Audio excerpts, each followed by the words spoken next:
ഇന്ന് എൻ്റെ ജീവിതത്തിൽ ഏറ്റവും സന്തോഷമായ ഒരു ദിവസമാണ്. കാരണം ഞാൻ സ്നേഹിക്കുകയും ബഹുമാനിക്കുകയും ഇഷ്ടപ്പെടുകയും ചെയ്യുന്ന കമ്മൽ, കൈതപ്രം, ജർമാഷ് അവരുടെ കൂടെ എനിക്ക് കുറച്ച് നിമിഷങ്ങൾ പങ്കിടാൻ കഴിഞ്ഞതിൽ വളരെയധികം സന്തോഷമുണ്ട്. പ്രത്യേകിച്ച് ഒരു മ്യൂസിക് സ്കൂളിൻ്റെ ഉദ്ഘാടനത്തിനായിട്ടും ഈ മക്കളെ കാണുമ്പോൾ ഞാൻ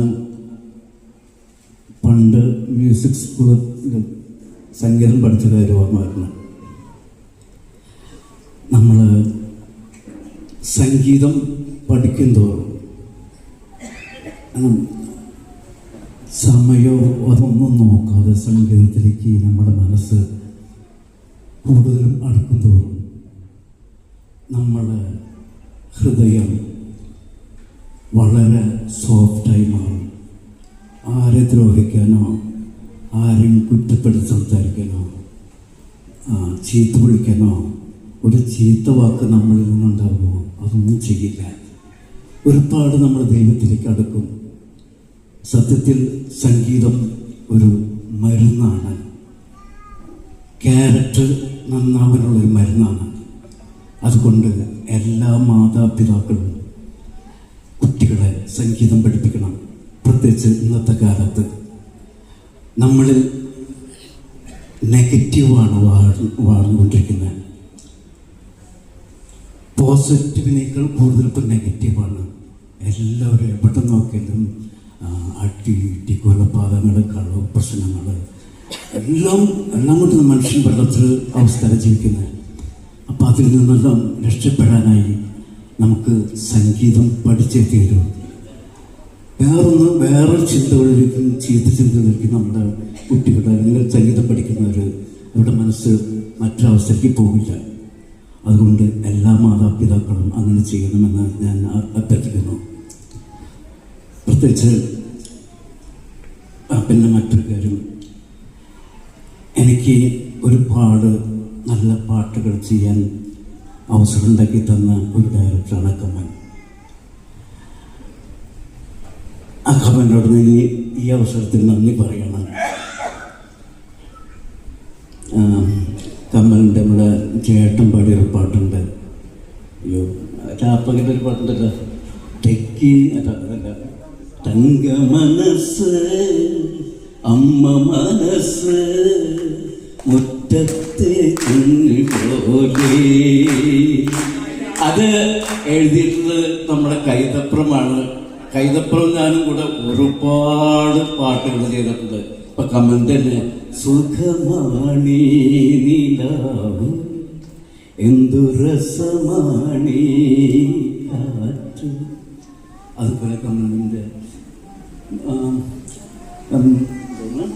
കറുപ്പിനഴക് ഓ വെളുപ്പിനഴക്, അങ്ങനെ ഒരുപാട് പാട്ടുകൾ ചെയ്തിട്ടുണ്ട്.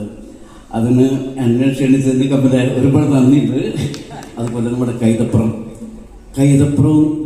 ഞാനും കൂടെ രണ്ടാമത്തെ ഫിലിമാണ് സത്യേട്ടൻ്റെ കുടുംബ പുരാണം എന്ന പറഞ്ഞ ഫിലിം മദ്രാസിലായിരുന്നു. അപ്പോൾ ഞാനും കൈതപ്രം സിനിമയിൽ വരുന്നതിനേക്കാൾ മുന്നുള്ള റിലേഷൻഷിപ്പാണ്.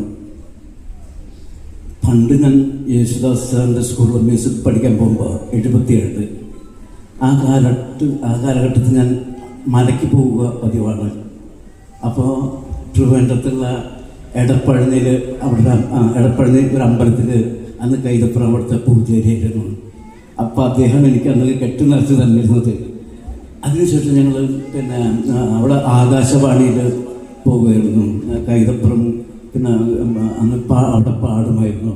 ഞാൻ വയലും വായിക്കാൻ പോകുമായിരുന്നു. അപ്പോൾ MG രാധാകൃഷ്ണൻ, അതുപോലെ ഉദയഭാൻ ചേട്ടൻ പഴയ ഗായകൻ, അവർക്ക് അന്ന് അവിടുത്തെ മ്യൂസിക് ഡയറക്ടേഴ്സാണ്. അപ്പോൾ അവരെ ഞാൻ അസിസ്റ്റ് ചെയ്യാറുണ്ട്. ഓർക്കസ്ട്രേഷൻ അവർ പാട്ട് ചെയ്യുമ്പോൾ ഞാൻ ഓർക്കസ്ട്രേഷൻ ചെയ്യാറുണ്ട്. അന്ന് കൈതപ്പുറം അവിടെ പാടാൻ വേണ്ടി വരും. അപ്പോൾ എനിക്കിപ്പോഴും ഓർമ്മയുണ്ട്, രാധാകൃഷ്ണനെ കമ്പോസ് ചെയ്യുന്ന സമയത്ത് ഒരു ലിറിക്സ് കിട്ടി. പക്ഷെ അത് കൊള്ളൂലായിരുന്നു. കമ്പോസ് ചെയ്യുന്ന സമയത്ത് നന്നായി ചെയ്യാൻ പറ്റുന്നില്ല. അപ്പോൾ നമ്മുടെ തിരുമേനിയോട് നിൽക്കായിരുന്നു. അപ്പോൾ രാധാകൃഷ്ണൻ പറഞ്ഞു, തിരുമേനി ചുമ്മാ 4 പേര് എഴുതിയെന്ന് പറഞ്ഞു.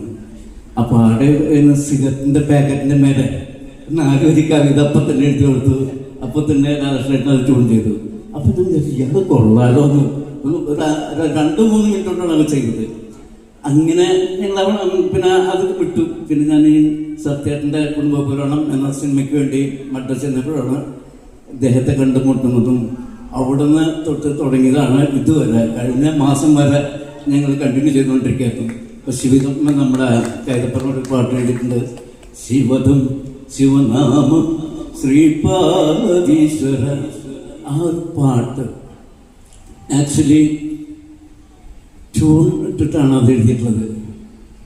എവിടെ നീ എവിടെ എൻ്റെ പ്രാണനാഥൻ. അങ്ങനെ ലിറിക്കൊന്ന് ഭയങ്കര ബോറായിരുന്നു. അപ്പോൾ ആ ഒരു നമ്മൾ ട്യൂൺ കൊടുക്കുമ്പോൾ ഒരു ലിറിക്സിസ്റ്റ് അതിനെ നന്നാക്കുന്നത് അതിൻ്റെ വരികളിലൂടെയാണ്. ഞാൻ തരതം തരതാര എന്ന് പറഞ്ഞപ്പോൾ അദ്ദേഹം ശിവദം ശിവനാമം എന്നുള്ള വാക്കെഴുതി. അതാണ് ആ പാട്ടിനെ ഡെപ്തിലേക്ക് കൊണ്ടുപോയത്. അങ്ങനെ എന്നെ ഒരുപാട് സിനിമകളിലെ പാട്ടുകളിൽ നിന്ന് രക്ഷിച്ചിട്ടുണ്ട് കൈതപ്പുറം. ഇനി ഞാൻ കൂടുതലൊന്നും പറയുന്നില്ല. അതുപോലെ ജെറി മാഷ് മിഴിയോരം നനഞ്ഞൊഴുകും മുകിൽ മഞ്ഞിൽ വിരിഞ്ഞേ പറയൂ നീ ഇളം പൂവേ. ആ പാട്ട് ഇറങ്ങിയ കാലത്ത് അറിയില്ല മാഷെ, സത്യം പറഞ്ഞിട്ടില്ല.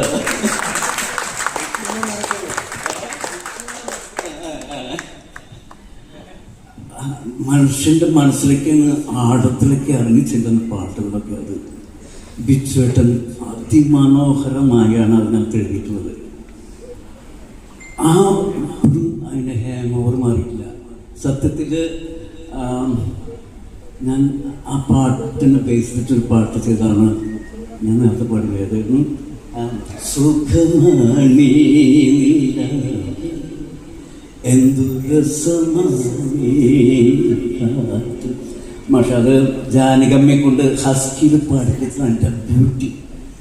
ഞാൻ മക്കളോടും പറയുന്നത് നമ്മളൊരു പാട്ട് പഠിക്കുകയാണെങ്കിൽ വെറുതെ ഇങ്ങനെ പാടില്ല, ആ വരികളുടെ അർത്ഥം നോക്കി ഓരോ വാക്കുകൾക്കും കൊടുക്കേണ്ട എക്സ്പ്രഷൻ നോക്കി അങ്ങനെയൊക്കെയാണ് നമ്മൾ പാടേണ്ടത്. ഇപ്പം നമ്മളൊരു പാട്ട് എന്ന്